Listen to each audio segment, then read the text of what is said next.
bayad ng kamote ay 7.90. Sabihin na natin 8. Maghanap ako ng kamote na masarap. Hindi naman masarap talaga kamote nila dito eh. Iba pa rin yung kamote natin sa Pilipinas kasi may iba't ibang klase tayo ng kamote. Ayan. Ilang kaya?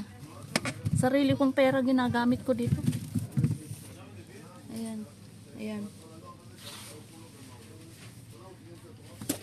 Sabi ko sa alaga ko, pupunta lalawas ako, bibili ako ng ano, ng gulay natin. Sabi niya, may pera ka.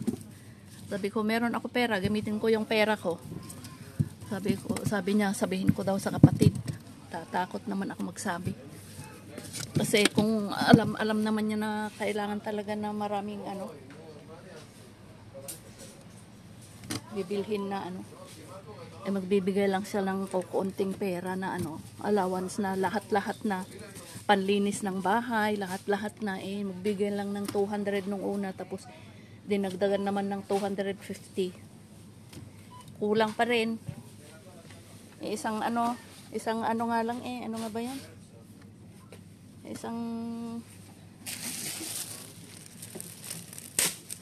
dami dito.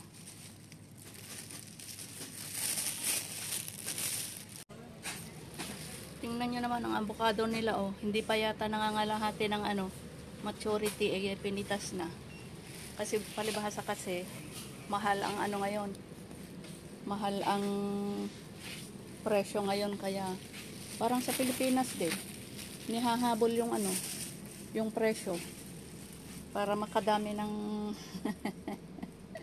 makadami ng pera, di ba?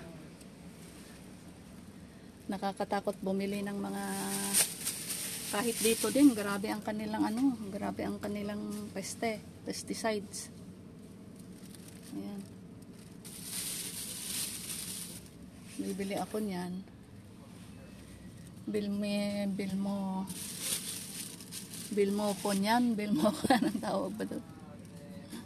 Ang magandang kamatis yung ganito. Eh, wala naman. Bili ako. Bahala na, kahit gagasto ako basta may pagkain ako. Ayan. At saka ano din, ito sili. Ginagawa ko kasing salad kasi gusto kong palitan yung aking ano, yung aking diet.